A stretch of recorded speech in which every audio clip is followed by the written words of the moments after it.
I don't believe rumors at first. I mean, who would? Forest that whispers to you in the dead of night, telling you to do things? It sounds like the plot of a bad horror movie. But when my friends dared me to spend a night alone in the woods, I couldn't say no. It was just supposed to be a joke, a bit of fun. I packed a tent, some snacks, and a flashlight, expecting nothing more than a cold, uncomfortable night. The forest was silent when I arrived, almost too quiet. No wind, no birds, just stillness. By the time I set up camp, the sun was dipping below the horizon, casting long, eerie shadows between the trees. My friends had driven off, leaving me alone with the weight of their jokes about the whispering forest fresh in my mind. I shrugged it off. Superstitions are for the weak, I told myself. As the night settled in, I started to notice something strange. It wasn't a sound at first. It was the absence of sound. You know how the forest usually hums with insects and rustling leaves? There was none of that here. It felt like nature was holding its breath. And then, the whispers began. At first, it was faint, like the wind brushing against the leaves, but there was no wind. I strained my ears, and that's when I realized the whisper wasn't random. It was speaking to me. My name. Clear as day. Mark, I sat bolt upright in my tent, my heart racing. I grabbed my flashlight and scanned the trees. Of course, there was nothing there, just darkness, shadows shifting with every flicker of the beam. Mark, come. Closer. I couldn't believe it. There was no one out there. My friends wouldn't be messing with me this late. They lived miles away, and they weren't the kind of guys who'd sneak back to scare me. Besides, this voice, it wasn't theirs. It was low, guttural, almost like it wasn't human. I told myself it was my imagination. Spending the night alone in the woods could mess with anyone's head, right?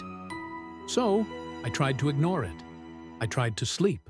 But every time I closed my eyes, there it was again. Closer this time. Mark! The voice was relentless.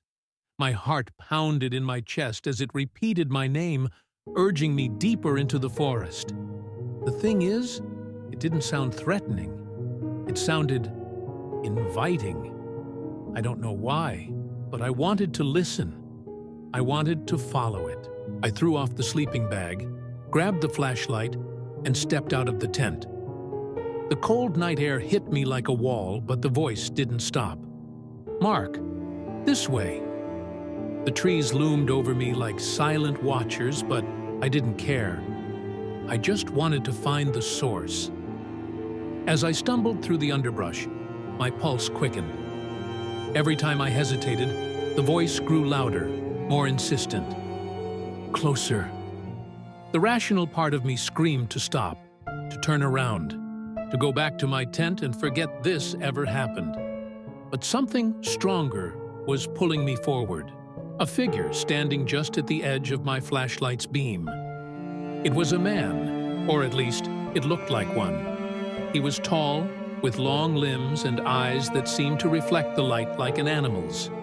He smiled, but it was wrong, too wide, too toothy. Mark, you came.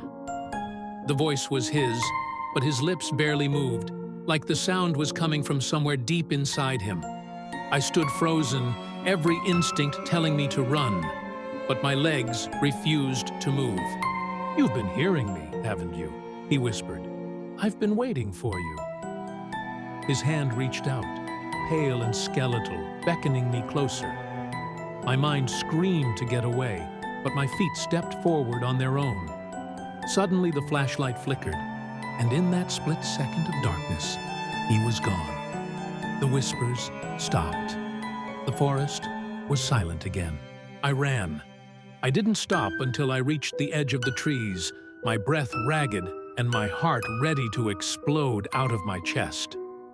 When I looked back, the forest stood still, innocent, like none of it had happened. I told my friends the next morning. They laughed, of course, but I could see the doubt in their eyes. They wanted to believe it was just a prank, a product of an overactive imagination. But I know the truth. There's something in that forest, something that waits. And if you listen too closely, you might hear it calling your name.